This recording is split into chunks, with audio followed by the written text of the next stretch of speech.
The battle we all have been waiting for is finally here, and boy, does it meet all the expectations we have had? Let's find out. How do you make an already outstanding game even better? Well, this time around, Santa Monica Studio had just one of themselves by making this game even bigger, better, and longer. The game is so huge and so much more fun that it is difficult to summarize it in just a few minutes. So, I'll be reviewing it on 5 basic attributes, that is, gameplay, graphics, characters, story, and music.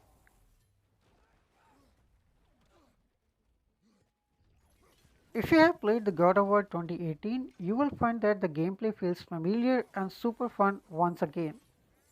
Both the previous weapons and their skills are retained and are available from the beginning. You also get a new weapon later on in the game which stands out on its own considering how legendary the previous two weapons have been. For a hack and slash action game like God of War Ragnarok, where you have to both attack and defend almost at the same time, the gameplay mechanics have to be super responsive. Otherwise, it might spoil the whole fun. Let me give you an example. You are attacking, and suddenly you realize that you have to defend within a split second, leaving your attack wherever it is, or else you are just a one hit away from being dead. You desperately press the block button and hope that it will save you and that you don't have to start all over again. Well, thankfully, the gameplay mechanics are super fluid and super responsive. If you press the block button midway through an attack, the animation will change immediately without any stutter, and your player will block the incoming attack and you can resume the attacking as soon as you want. These mechanics show how much hard work the developers have put into the game and why the God of War games are rated so high. There are quite a few new additions to the gameplay as well, like you can grapple to the ledges, chains, and higher areas with your blades. Also, you can jump from a ledge and press R2 to take down the enemy below. There are a lot more puzzles this time around, but they are not very difficult and you should be able to get around with just a couple of tries. Finishing off enemies is way more fun and satisfying this time around.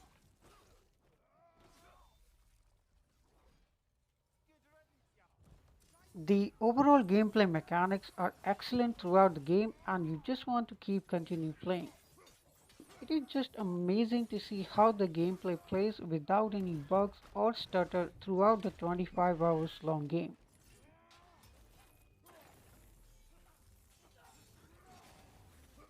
The graphics has been a strong suit for the God of War games throughout the years, and Ragnarok continues the legacy.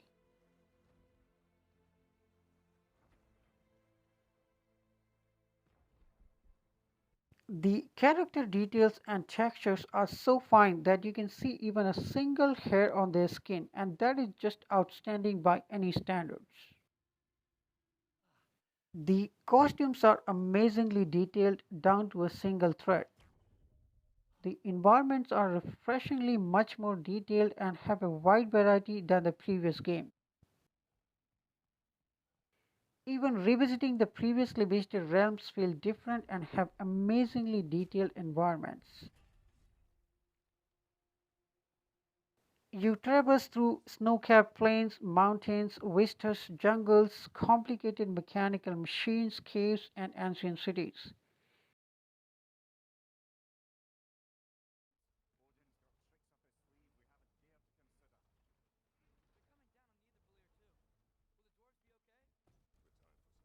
The details on the weapons is also mind-boggling. Especially the Frost Awakened axe looks quite amazingly detailed. You can actually feel every thud that the axe makes and it feels quite satisfactory. The overall graphics look amazing throughout the game.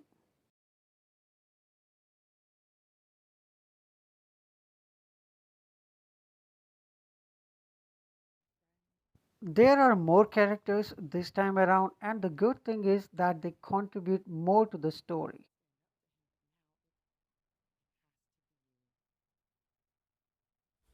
Every character has been given ample story time and they justify it by providing relevant story missions. Over the years, we haven't seen the character of Kratos evolve a lot, but surprisingly, in this game, you will find that Kratos has evolved a lot more than any other previous game, which really felt fresh and a welcome change for all of us. Atreus looks bigger and has a lot more story time and missions than the last time around, and this feels natural progression of his character. My personal favorite character in the game, however, is God of Thunder, and I like how he is introduced early in the game. His appearances in the game are not that frequent, but whenever he is there, he steals the show. He is probably the most lovable boss villain character in the recent memory. Freya is a complex character. Even in God of War 2018, she felt mysterious and powerful, and that trend continues in this game. She probably contributes more to the story than any other character. Odin feels very cunning, manipulative, and powerful. I won't give away any story spoilers here, but he's going to make your journey difficult as hell because he has an army of powerful and formidable characters.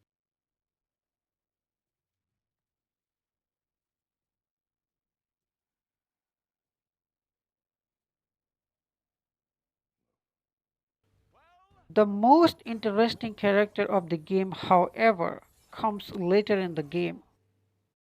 Heimdall, he is probably the most formidable character in the game. His simple introduction in the game is quite a welcome change from the run of the mill boss introduction that we are used to. He feels completely different than any other boss villain that you might have fought in any other game.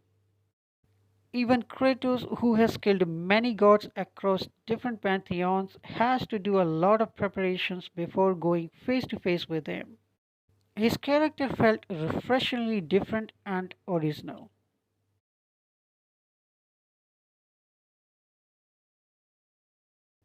The only indifferent character in the game is probably Tyr, especially considering all the build up and the lengths we have to go in order to find him. His contribution to the story is found wanting. Brock and Sindri are once again more than useful throughout the game and have a much larger role to play.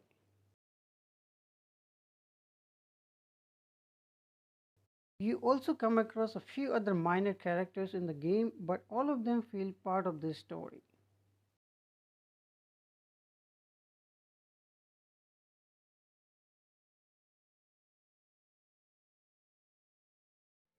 The story is well written and surprisingly goes along smoothly for a 25-hour long game.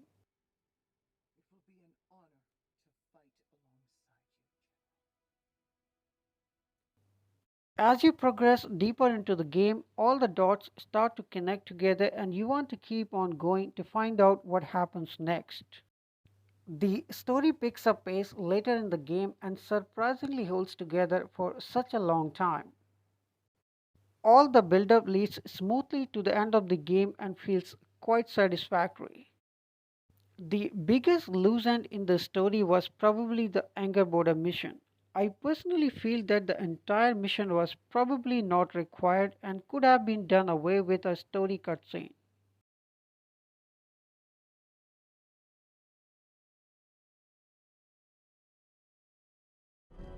Bear McCreary has lived up to the expectations once again.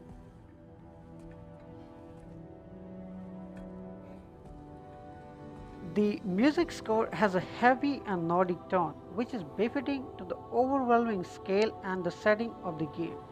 It captures and enhances the anxiety and the tension of the game from moment to moment. Overall, it goes along smoothly with the story and the gameplay.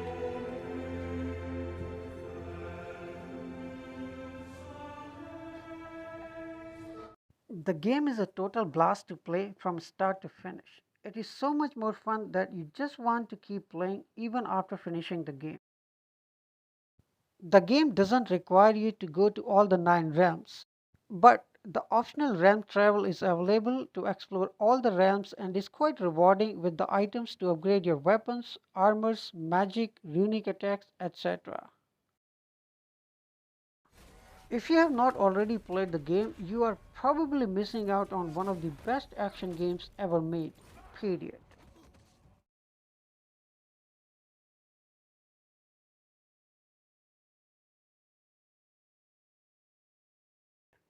And friends, if you like this video, please like and subscribe to my channel. It really means a lot.